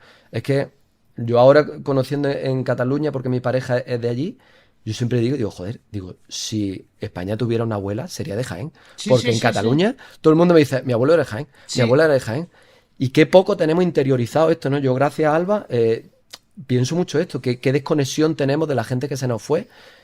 Y digo, joder, es que a nosotros no nos lo tienen que contar. Es que los jiennenses, ¿quién no tiene un familia en Cataluña? Sí, yo tengo. De alguien de Jaén, Yo tengo. en Martorell, en Granollers, o sea, todo el mundo. Y no lo tenemos interiorizado, o sea, y luego a veces yo digo, ahora que acaba de terminar la aceituna, ¿no? Que está terminando, la cantidad de gente que viene aquí a trabajar, hostia, es que Abdul hoy era nuestro abuelo Manolo hace 80 Allí años. en- O hace 20 años cogiendo el espárrago, porque la gente de joda que que va a coger la vendimia a Francia, o va a Sí. coger el espárrago a Navarra y que lo han tratado muchas veces como mierda. Sí. Tío, o sea, es que no hace falta... Pues Así ¿sabes? es. Esa zona de Sierra Mágina de Joda y tal, que las comunidades de los niños no se hacen en mayo, porque está la gente fuera de temporada. Mira, el ejemplo- Creo que eso ya ha cambiado hace a lo mejor 10, 15 años, pero me lo contaron hace tiempo. Y decían, no, aquí hasta hace poco, dice, las comunioneras no sé si eran en febrero, porque era cuando terminaba la aceituna, y como que tenían un breve descanso antes de pues, ir al espárrago, o a la fresa, o a tal. Algo que dice, joder, La historia. todos los chavales, ¿no? En cualquier pueblo, ¿no? Que lo llevan a los niños en mayo, ¿no? Porque se supone que es el mes. Y allí lo celebran en febrero, que era cuando tienen como un pequeño descanso previo al verano, porque le pilla entre unas temporadas y otras, ¿no? Fíjate hasta cuánto marca Claro. la sociedad, cosas que están tan como arraigadas y marcadas en el calendario, ¿no? Como se dice, vamos, celebramos la Navidad y nos juntamos en otra fecha porque estamos todos fuera, ¿no? Exactamente. Pues saben que la primavera están haciendo temporada en otro lado. Y lo que supone eso también, ¿no? O sea, el sentirte el extraño, el sentirte que no eres de aquí, el que te señalen, el que hables diferente de cómo se habla ahí, y por lo tanto se generen risa o ridiculez, o sea, o que no se te tome en serio. Joder, yo creo que eso es suficiente rama. Digo, si los derechos humanos nos pillan como demasiado abstractos y demasiado largos o demasiado grandes, yo digo, es que ese jiennense creo que debería de tener también. Yo defiendo mucho que el ser jiennense, joder, en los años 20 y los años 30 éramos un pueblo, y creo que seguimos siéndolo, pero digo, en ese momento, como muy explícitamente, tú te lees los libros de historia, en los años 20 y los años 30, Badajoz y Jaén eran unos grandes ejemplos de lucha jornalera, por ejemplo, de Sí. lucha por la tierra. Y luego, de esto no tenemos que estar tan orgullosos, pero luego hemos sido ejemplo migrantes durante todo el siglo XX, y nunca está eso sobre la mesa. O, por ejemplo, yo no creo que esté representado en esta ciudad ese pasado. No hay una rotonda a los emigrantes, a la gente que se nos fue, ¿no? O un homenaje a la gente que se nos fue, o a la gente que peleó en el campo por tener una jornada de 8 horas, ¿verdad? Que tampoco estaban intentando hacer una utopía, sino una jornada de 8 horas. Creo que una vez más estamos como cojos, como decía Antonio Manuel, que le faltaba un dedo, ¿no? Pero lo sentía. Pues yo creo que un poco así, ¿no? Pero ¿sabes cómo estamos? Si no lo vemos, no ha pasado. Pues eso es. Y queremos ser ciegos de esa realidad que pasó. Entonces, ¿para qué te van a poner una rotonda? Si ya ha costado trabajo que desentierren a personas que son personas Claro. en una fosa. Entonces, si no lo ves, no sucedió. Tú no. Entonces, es que esa es la fea realidad. Que es que parece que no puedes mentar Total. ciertas cosas porque ya parece que es que levanta la alfombra y la sacude. Y no le interesa. A mucha gente no le interesa. Claro, y ya no solo por hacer un homenaje solo a lo que ha pasado, sino también, vuelvo a repetir, muchas veces creo que nuestra falta de autoestima, y cuando hablo de falta de autoestima hablo de, sé que para qué voy a Sí. protestar si no sirve de nada. Creo que eso tiene mucho que ver porque no sabemos que nuestra abuela y nuestras abuelas protestaron. O sea, si de repente a ti te lo cuentan y dices, jo, es que Jaén debería tener una autoestima porque tiene un pasado del cual tiene Muy que sentirse luchador. muy orgulloso, pero si no te lo han contado, piensa que aquí, en esta tierra, toda la vida lo que ha tocado era bajar la mirada, resignarse y ya está. Y es como, no, perdona, ¿Cómo? que es que no tiene nada que ver con nuestra historia. Lo que pasa es que no lo tenemos interiorizado. O que hemos sido una tierra que hemos tenido que coger la talega e irnos a trabajar a Cataluña, a Bilbao, a Madrid, o a Mallorca, o a Argentina, o a Alemania, a trabajar, y no lo tenemos interiorizado. Y cuando hablo de la rotonda lo digo desde el simbolismo, ¿no? Sí, sí, Digo, porque desde creo que al final algo. la calle y el espacio público tiene que ser como una especie de la cara de lo que tiene que ser una sociedad, ¿no? Y yo falto y digo, joder, veo en otras ciudades, por ejemplo en Écija, veo que está la Avenida de los Inmigrantes, y yo digo, un homenaje a la gente que se nos fue, a la gente que, Que nunca volvió encima. o que a la veces mitad de volvía. Yo flipé de pequeño, mi abuela vivía en el Gran Eje, y de pequeño yo pensaba que los taxis de Barcelona eran los taxis de Navidad. Yo no sabía que eran de Barcelona, pero porque yo veía en el Gran Eje aparcados taxis de Barcelona. Te estoy hablando hace 30 años. Claro. Luego entendí que esos taxis negros y amarillos eran de Barcelona, de gente, trabajadores taxistas, que eran de Jaén y venían Y venían aquí. no hay ahí una vinculación de ese pasado, ¿no? De esa realidad. Y ojalá algún día completemos esa historia, ¿no? Porque creo que también ser jiennense, además de nuestras expresiones, de nuestros chacarrillos, de nuestras historias, de nuestras Esto leyendas, se puede ahondar muchísimo más. Claro creo que ser sí. jiennense también es ser luchador y salir a buscarse la vida, ¿no? Y yo creo que eso nos daría como un poco más autoestima, decir, hostia, que si peleamos lo podemos conseguir, ¿sabes? Hombre, yo es la base de mi lucha incansable con Cucha, por ejemplo, Claro. de mostrarle al resto de sociedad jienense, al resto del mundo de donde nos vean, por ejemplo, hoy tú como invitado, que tu maravilloso trabajo lo conozcan en Venezuela y no lo conozcan en Jaén, pues me parece un insulto a los propios jienenses. Entonces, esto es un medio para que eso cambie. Exactamente. Porque yo saco pecho de la gente que soy excelente en lo vuestro y que soy de Jaén y lleváis Jaén pues a donde vais. Y eso para mí es fundamental. Para querernos como sociedad es querer a los que lo habitan y la gente tan estupenda que hay, ¿sabes? Pero Tú claro. fíjate, si antes hablábamos de esa herencia de la dictadura que decíamos, cállate, no te metas en política, tú que no te señales. En Jaén hay otra cosa que tiene que ver con la autoestima, ¿no? Que es el pa' aquí pa' Jaén, ¿no? Aquí está bien. Es que pa' aquí pa' Jaén, ¿qué le vamos a pedir? ¡Wow! ¿Y por qué no? O sea, ¿y por qué tenemos que pedirle menos a Jaén, no? Yo creo que es una herencia de ese maltrato, que yo creo que es un hecho constatado, ¿no? O sea, el maltrato Asentado. asentado que hay Sí. de infraestructura, de industria, de todo, ¿no? De señalamiento, yo creo que de andaluzofobia incluso, ¿no? Y Sí, que encima en mucha Jaén gente. estábamos ahí en la esquina. Yo creo que eso al final se construye y no lo hemos terminado de creer nosotros mismos, ¿no?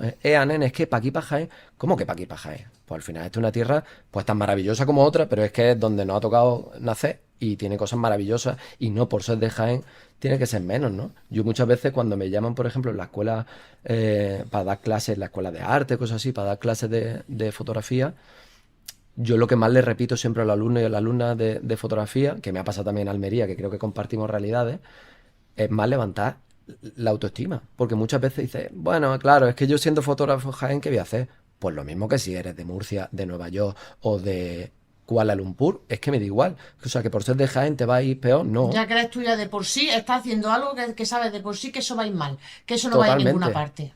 Que me Es que formo así- o para irme o para no dedicarme de lo mío, pero bueno, ya lo he intentado. Es como, hostia, eso, Sí, sí. eso rompe un tejido social, ¿no? Hombre. Y hay que intentar cambiarlo, yo creo.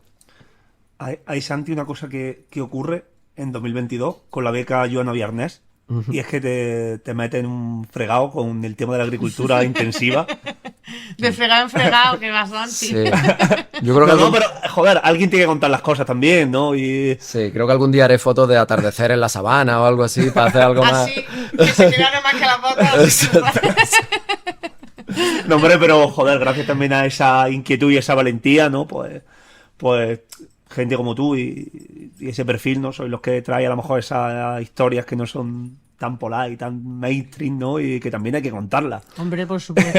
Hay que contarlas, lo que pasa es que como son incómodas, son difíciles de financiar. Y Sí. entonces no hay un tejido privado que te lo financie, o si lo hay tiene intereses, y el tejido público, si le toca la moral, pues Te dice- te mira para otro lado, ¿no? Y este proyecto lo tiene todo, ¿no? El de hasta que la tierra aguante. O sea, es que lo tiene tal no cual. le faltan Lo detalles, tiene, lo ¿no? tiene todo, o sea, voy haciendo amigos por donde voy.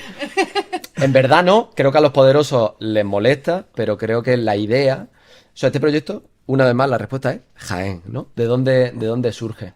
Joder, yo recuerdo cuando yo era pequeño que muchas veces salía a caminar con mi abuela o con mis padres o lo que sea por los campos de olivos, ya había cambiado la historia, pero todavía pasaba que podía jugar a identificar los pájaros que había entre los olivos, las aromáticas que había, los insectos, ¿no? Los ruidos, los olores que había una biodiversidad, digamos, ¿no?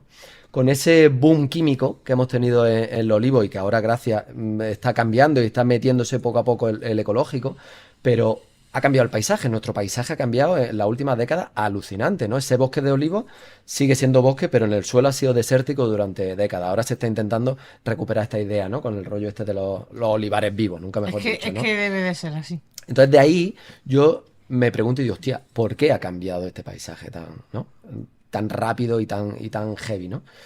Y a partir de ahí empiezo a investigar y como periodista llego a un dato, yo siempre necesito un dato que ancle, digamos, la investigación, ¿no? O que sea, digamos, la explosión de la investigación. Y veo que en el 2019 el propio Ministerio de Agricultura dice que España se ha convertido en el tercer productor y exportador de fruta y verdura del mundo, solo detrás de Estados Unidos y de China. Claro, tú coges un mapa mundo y dices, ¿cómo un país tan pequeño puede llevarse Pero la vamos. medalla de bronce contra dos inmensos países y estamos dejando atrás a otros inmensos países, Brasil, India, Ucrania, ¿no? O sea, es como, que hemos hecho, ¿no? ¿Hasta qué punto, y esa es un poco la pregunta que parte de la investigación, hasta qué punto estamos forzando los recursos y a las personas para llevarnos la medalla de bronce en la producción de frutas y verduras, ¿no? Bueno, pues lo que hice fue un recorrido, que sigo haciéndolo, un poco lo de hasta que la tierra aguante, un poco con esta idea de hasta que el cuerpo aguante, ¿no? Siento que el siglo XX ha sido una especie de fiesta donde creíamos que éramos infinitos como personas y como mundo, ¿no? O sea, no había un cambio climático, no había nada, era como una fiesta donde no va a haber resaca. Creo que el siglo XXI es el siglo donde nos estamos dando cuenta que la resaca existe y que hay un cambio climático, ¿no? Entonces esa idea de hasta que el cuerpo, hasta que la tierra aguante, ¿no? Básicamente lo que hice y lo que estoy haciendo es una ruta, llevo más de 30.000 kilómetros por todo el país, recorriendo, digamos, los focos de producción tradicionales, como puede ser Jaén con el olivo, o como puede ser, por ejemplo, la ganadería en Lleida o en Aragón, pero también los nuevos, el aguacate, el pistacho, y ver cuál es, digamos, la trastienda de todo esto, qué herida de esta agricultura industrial está generando en las personas y en el cuerpo. Y siempre pongo lo de industrial, porque siendo de Jaén y teniendo familia agricultora, yo no solo no me estoy metiendo con los agricultores, sino que precisamente estoy intentando incluir a los agricultores, que son, creo, los primeros víctimas de esta lógica industrial, que básicamente es cuanto más se produzca a costa de lo que sea, mejor, ¿no? Y eso ha supuesto a ellos pues unos costes de salud, unos costes de que están vendiendo el producto por debajo del precio de mercado, ¿no? O sea, como una especie de explotación, digamos. Todo muy intensivo, intensivo, intensivo, intensivo. Siempre por la producción y nunca ni por una vida digna del agricultor, ni de la gente que vive alrededor, ni de las poblaciones, ni del medio ambiente, ni de nada, ¿no? Entonces, a partir de ahí, pues he hecho pues eso, varios capítulos. Ahora va a salir el libro para abril. Es un libro que, digamos, es intentar llevar al concepto del fotolibro, o sea, al fotolibro el concepto del coleccionable. Va a ir saliendo capítulos cada X tiempo. Ahora sacamos los 3 primeros capítulos, irán saliendo más. Y básicamente lo que se cuenta es, bueno, pues todo el mundo de la ganadería industrial, lo que conocemos como las macrogranjas, que ha destruido completamente no solo el territorio, sino el tejido ganadero, digamos, de nuestro país, lo ha destruido porque son grandes fondos de inversión que se han comido todo, además de la contaminación. El problema de derechos humanos tan grande que tenemos en lugares como Almería, como en Huelva, donde tenemos a más de 60.000 personas trabajando sin derechos y sin papeles bajo el plástico y la barbaridad de historia que tenemos ahí. Esto ya no es ni Bosnia, ni Venezuela, ni Ucrania. No te tienes que ir lejos. Esto es a 2 horas de aquí, Níjar, ¿eh? O sea, es que una cosa loquísima. O luego, por ejemplo, el coste de salud que está teniendo todo el uso de los químicos que usamos en la agricultura. Y aquí es donde yo estoy incluyendo mucho a los agricultores, porque muchas veces los agricultores dicen, ya está este que viene aquí a contarme el rollo. Y digo, no, si todo lo contrario, yo lo que estoy trabajando es con doctores de la Universidad de Granada que le explican a los agricultores lo que está suponiendo la exposición en tiempo y en espacio a estos productos químicos. Y de ahí encontramos respuestas a una pandemia silenciosa que tenemos todas las familias, ¿no? Alzheimer, Parkinson, cáncer, ¿no? Todo el mundo estamos atravesados por esto y parece que no tenemos como muy claro de dónde viene. Y además de otros factores como la contaminación ambiental o cómo nos vestimos, los cosméticos y todo, los productos que se usan para producir esta agricultura y ser la medalla de bronce, o sea, es decir, eliminar cualquier tipo de competencia natural y todo, pues estamos forzando la máquina, ¿no? Como comprenderéis, pues claro, es un trabajo que interesa mucho socialmente, pero políticamente no interesa nada. O sea, nunca vienen a la foto de la inauguración de las presentaciones ningún político. Pero a mí me da pena, ¿eh? Porque por ejemplo, yo a Jaén hablo en el tema o sea, en el libro hablo de Jaén, pero lo hablo desde el amor. O sea, lo hablo desde el sentido de decir, si es que yo no estoy criticando por criticar, lo que quiero es que la gente se pueda dedicar a la aceituna sin jugarse la vida, sin desarrollar un Parkinson, sin desarrollar enfermedades, sin tener que explotar a gente, sin tener que cargarse los recursos naturales porque es que va a ser tu hija o tu nieto el que va a vivir ahí dentro de 30 años, de 60 años. O sea, al final es hacer un poco esa crítica, ¿no? Y bueno, pues ahí estamos, la verdad, pero no es fácil. No, claro que no. No es fácil. Todo el altruista que toque un conciencia y ya a lo mejor no mola. Claro, y luego la independencia de cómo te financias, pues depende mucho Claro. de la independencia o no que tenga. Entonces, pues yo he intentado estas becas de fundaciones o ayuda de organizaciones internacionales que, digamos, no tuvieran como intereses sobre aquí, porque claro. Es que si no, ya pisa. Si de repente pides ayuda en un lugar o en otro, ya hay un conflicto de intereses y yo quería volar libre, a pesar de que mi cuenta del banco y mi nevera se resienta, pero quería Pero- volar libre, ¿sabes? Pero O sea, es que eso nos pasa a nosotros. Nosotros hacer este proyecto pues nos cuesta el dinero. claro, ¿Por qué? Porque no queremos a patrocinadores amigos de. Suficiente, yo lo tengo muy claro. ¿Sabes Totalmente. lo que te digo? Y así voy a seguir. El día que eso aquí no pase, Total. yo no estaré en Cucha, porque que me niego a. sí, porque te hacen el abrazo del oso, A vamos. mí o no, sea, a mí no. ¿Sabes? El abrazo del oso con el puñal bien gordo. No, quita bicho, ¿no? no. El dicho de mejor sola que mal acompañada es súper cierto y lo ejecuto yo. Vamos, Total.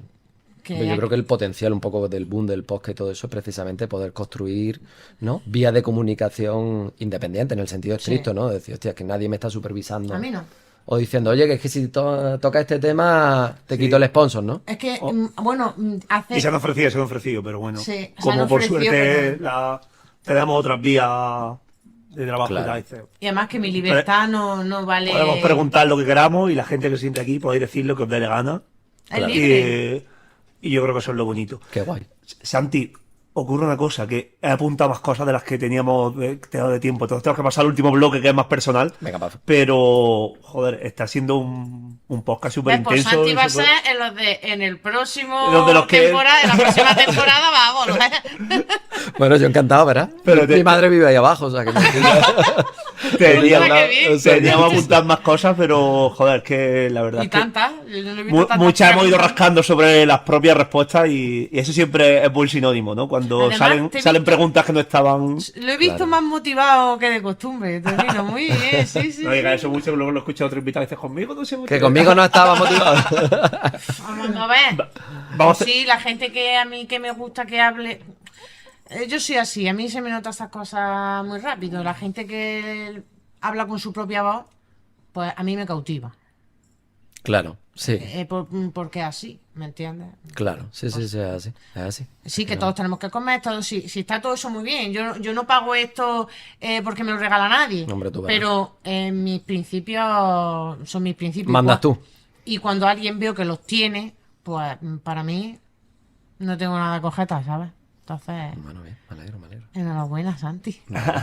Gracias a vosotros, ¿ves? Pues vamos a empezar con el test general para conocerte más a ti en profundidad. Venga. Dinos un lugar.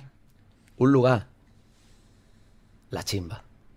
Oh, qué bonito. Sí, siempre digo que si algún día me muero, que me quemen y me tiren ahí en la chimba. Es mi lugar, creo que favorito.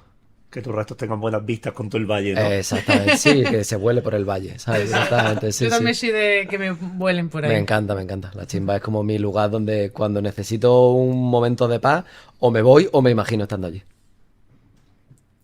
¿Qué música escuchas? Madre mía.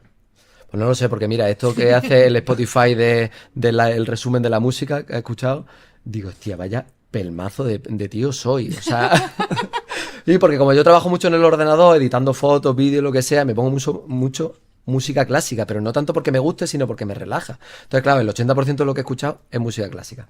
Pero bueno, últimamente estoy muy vinculado también con el tema del flamenco. Creo que me interesa muchísimo el flamenco. Creo que es nuestro folk, nuestro country y lo que cuenta un poco quiénes somos y nuestra experiencia. Y yo creo que escucho mucho de todo, pero creo que el flamenco es ahora mismo una pieza fundamental. Un libro. ¡Wow! Si te tuvieras que quedar solo con uno. Si te tuvieras que llevar a una isla desierta.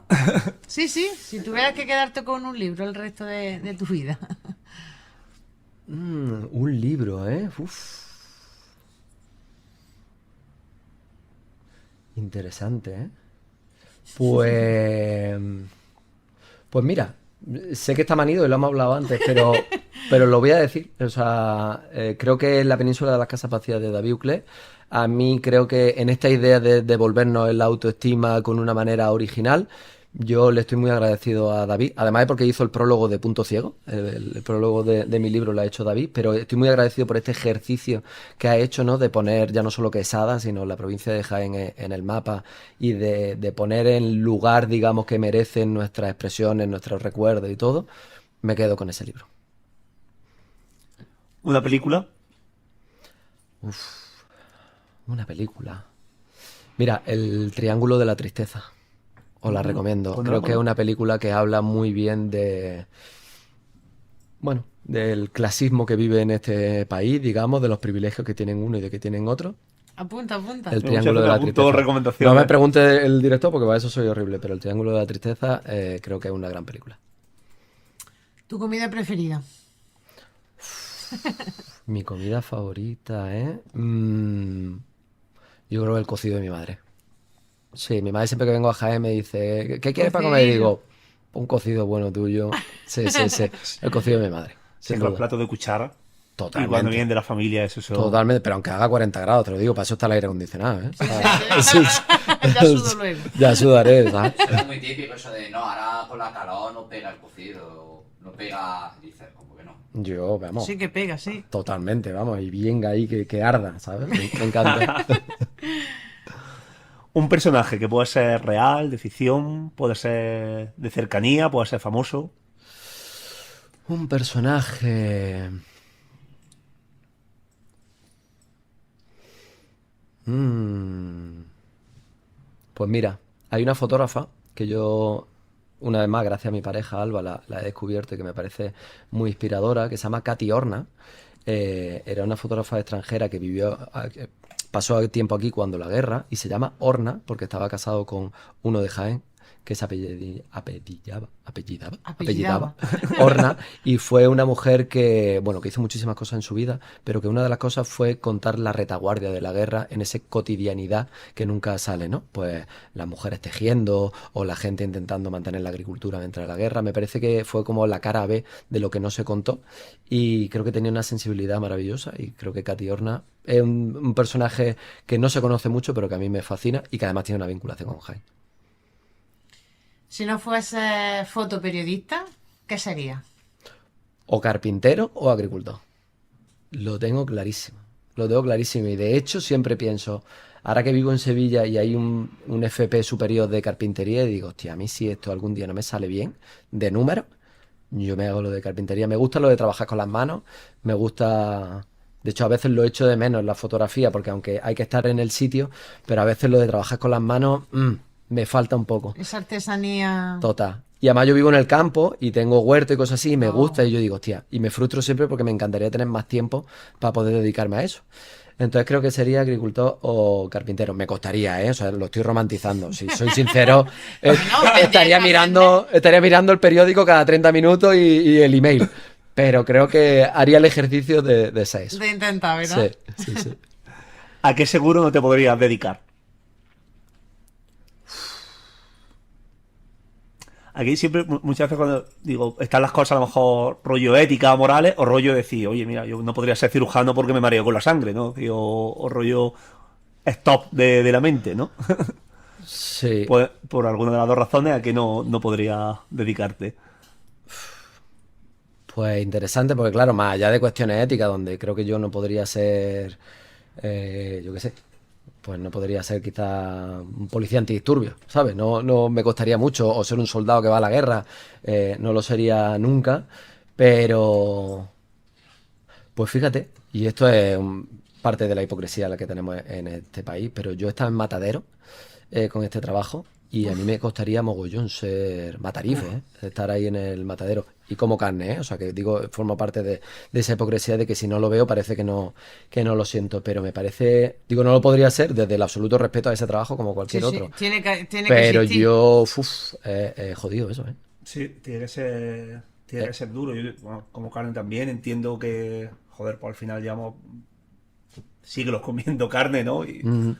Pero tiene que ser jodido y da mucha pena, ¿no? Cuando lo piensas, ¿no? Al final es un ser vivo, ¿no? Siente esa empatía, ¿no? Y encima de las macrogranjas que han vivido, por decirlo de alguna manera, así, y mueren así, y no han visto la luz nunca jamás. Total. Entonces, Pero vamos, que cirujano también me vale, ¿eh? Porque yo ¿Qué? veo la sangre o veo higadillo y me voy para abajo, o sea que... Yo creo que aquí todos hemos vivido un poco nuestro abuelo cogiendo un conejo, despellejarlo, y nosotros, claro, a lo mejor ellos estaban acostumbrados porque han pasado hambre y han tenido que hacer eso. Pero nosotros lo veíamos y decíamos, yo por lo menos decía, uff, yo en plan así, lo estoy pasando mal. me diciendo, ¿pero qué haces? Claro. Por la cubeta aquí debajo, que caiga la sangre, ese tipo de cosas que decía, uff, cómo lo está...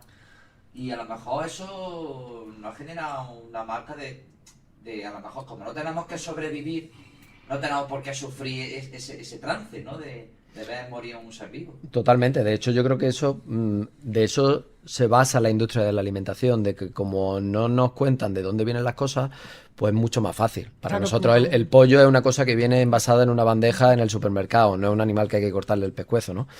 Entonces, pero tú fíjate, incluso en esa matanza artesanal, pues yo quizás no sufro tanto, pero cuando esto ya se industrializa y tiene una nave donde van matando cerdos cada 15 segundos, hostia, es que es muy impresionante esto, ¿eh? Porque no es lo mismo ver la matanza en sí que de un tradicional, que de un cerdo come más de 6 o 8 meses, esa familia. Exacto, eso es. Y todo de una manera muy... La supervivencia, que lo haces para sobrevivir, no solamente Total, para sí, No, y sí, to- sí. ni... Todo aprovechado, ha tenido su buena vida el animal y su fin es digno. Sí, sí, no, total. No...